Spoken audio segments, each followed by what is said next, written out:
ürəyində adam deyəmir axı qonaqlar, amma köpək uşağı. Sərçin, Muradlərini sərçin. Mən Emre bura gələndə sonra Bakı necədir? Bakı dedi Los Angeles'də də qəşəngdir. Bakının prosesdə ki, valla siz düz deyirsiniz. Bakı, Dubai, yəni ki, Qafqazın Dubai deyirsiniz, valla düz deyirsiniz. Hə, valla. Bunlar bilmirlər də, bunlara çatmır.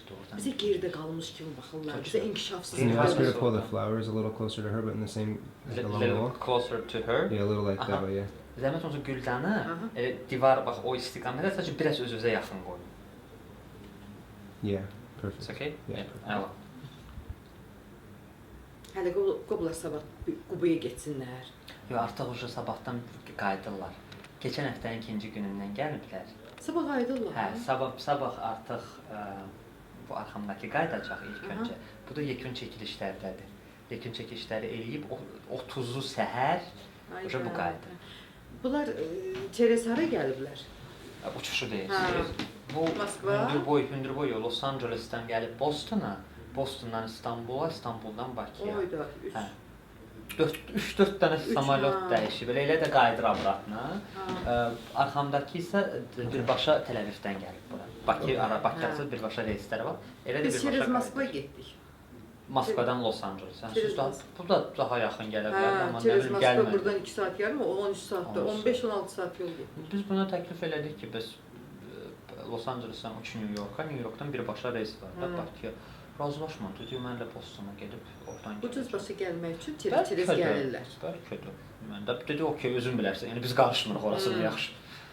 Nə tərs istəyirsən? Amma mən çox şad oldum ki, bunlar gəldi. Əsas Azərbaycanlıların bu qonaqpərvərliyini gördülər. Gördük, inanın. Kənddə əsas hündürboyu əsas övrəsi dedi ki, məni bu kənddə qoyun. Arm right there, you guys. Okay. You can just put them on the chair. Perfect. Okay. Perfect. Okay, we're ready. İndi birinci sualımız nə olacaq? First question, you would like her just talk about the book or about her, not exactly the remembrance, like give little entrance or what? Well, I would like to have her, because I interviewed her about her story last year, but maybe just a shorter entrance about her. Yeah. Qısa giriş verin Xocalı hadisələrinə. Daha sonra keçin kitabınıza, yəni orada nələrdən danışır sizin xatirəniz. Ondan sonra növbəti sualları. Yes. We ready? Mən Ağayeva Dürdanə, Allah verdi qızı, 1972-ci ildə Xocalıda da olmuşam. Xocalı vətəndaşıyam və Xocalı vətəndaşı olduğum üçün də bugün fəxr edirəm ki, elə bir gözəl diyarın sakiniyəm, gözəl diyarda göz açmışam. Xocalı faciəsinə gəldikdə isə 1972-ci ildə hamıya, bütün dünyaya məlum olduğu kimi erməni faşistləri tərəfindən Xocalıya böyük bir hücum oldu. Əlbəttə ki, o vaxtı Rus ordusunun 366-cı alayının dəstəyi ilə. Əgər Rus alayının köməyi olmasaydı, erməni aciz millətdir, qorxaq millətdir. Əlbəttə ki, onlar bizə heç nə edə bilməzdilər. Və 25-dən 26-sına keçən gecə Xocalını işğal elədilər. Demək, mən bunu bir şey qeyd etmək istəyirəm ki, həmin gecə sanki bir film idi, çəkilirdi. Həmin gecə sanki biz insanlar bir yuxu idi, görürdük. Xocalı 6 ay blokada da yaşadı, 5 ildə müharibə zəminində yaşadı. O qədər orada atışma, səs-küy olmamışdı. Ancaq Xocalı faciəsi 25-dən 26-sına keçən gecə elə bir gürültü vardı ki, sanki yerlə göy birləşirdi. Xocalı cəmaatı məcbur oldu.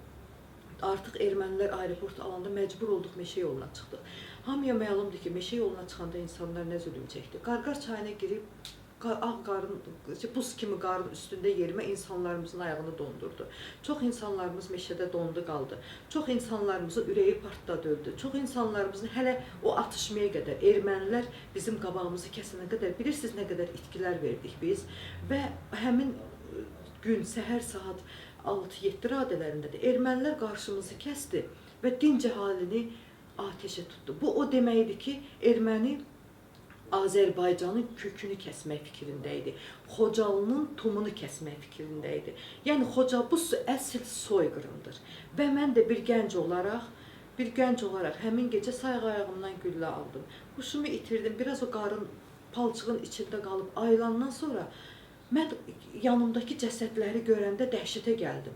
Ay Allah, bu körpə balaların nə günahı var? Bu ağbirçək anaların, bu yaşlı insanların nə günahı var? Müharibə kişi ilə olar, amma körpə uşaqla erməni müharibə elədi. kör qadınla müharibə elədi. Bizim orada həqiqətən Xocalıların əsl soyqırımını yaratdılar. Bəli, biz məcburiyyət qarşısında çıxmışıq. Biz məcbur olub çıxmışıq. Biz torpağımızı, nəinki biz, işğal olunmuş torpaqlar məcburiyyət qarşısında çıxmışıq. Çünki erməninin arxasında böyük keçmiş Rus ordusu var idi. Və mən əsir götürüldüm. Əsir götürüldüm, 8 gün əsirlik həyatı yaşadım. 8 gün əsirlik həyatı yaşadım, mən orada erməninin əsl üzünü gördüm. Erməninin vəhşi üzünü gördüm. Erməninin qan donduran zülümlərini gördüm mən. Mən orada elə bir hadisələrlə üzləşdim ki, mən yenə deyirəm, sanki yuxu görürəm. Mən filmdə gördüklərimi sanki orada fərqləndirirdim ki, sanki yuxumda bir film görürəm də. Xocalı faciəsini mən belə adlandırıram. Xocalı, həmin o əsir düşdüyüm ərəfədə ermənilərin Xocalılara, tək Xocalılar deməyim də, müsəlman dediyim, türk soylu Azərbaycan millətinə verdiyi müsibəti deyirəm mən. Göz önümdə oğullar öldü, göz önümdə uşaqlar döyüldü, qadınlar döyüldü. Necə deyim, mən elə bir yerdə saxlanılırdım ki, ora zirzəmi idi. Zirzəminin havası da cəhənnəm qoxurdu. Divarlar qan içində, yer-göy qan içində. Mən orada ölüb dirilən adamam. Elə bunun əsasında da mən bu yanvar ayın, fevral ayında mənim bu kitabım çıxdı.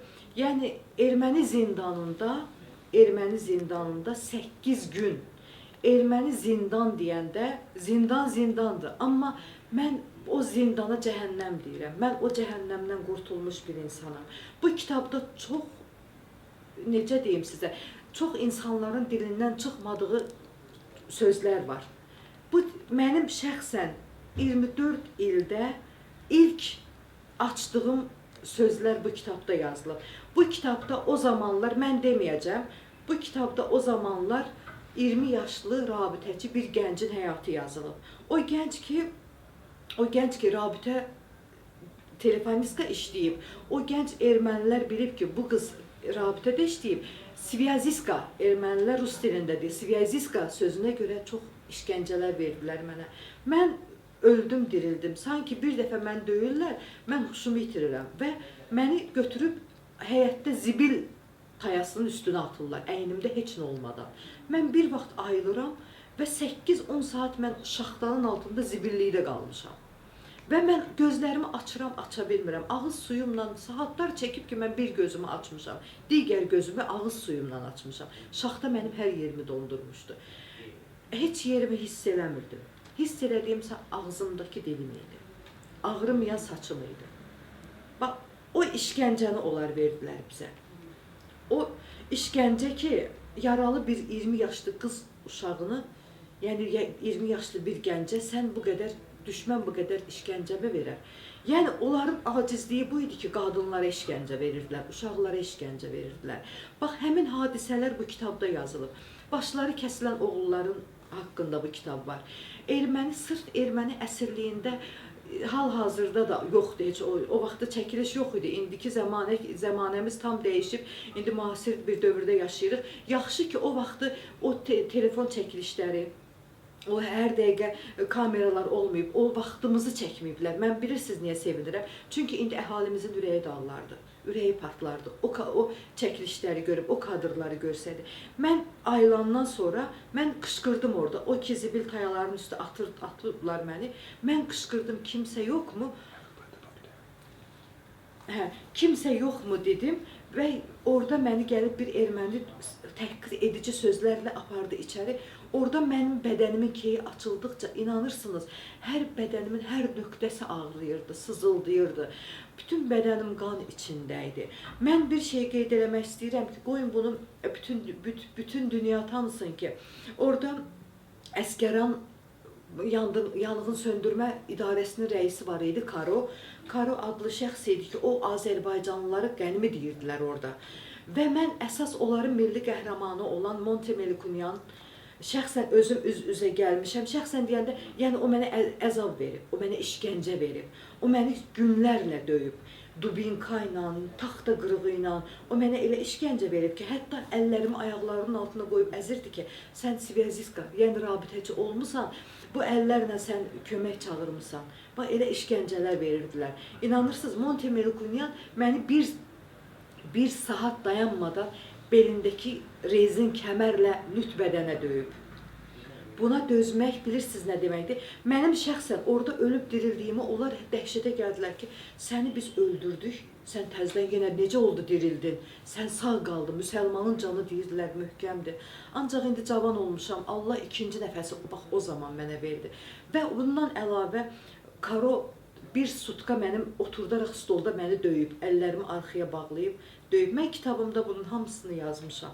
Mən bu kitabda hamısını göstərmişəm. Allah qoysa, inşallah Allah qismət edərsə, biz bunu ingilis dilinə, fransız dilinə, ondan sonra zaman göstərərdi onu. Bir 5-6 dilə tərcümə edib bütün dünyaya erməni vəhşiliklərini yaymaqdır bizim fikrimiz.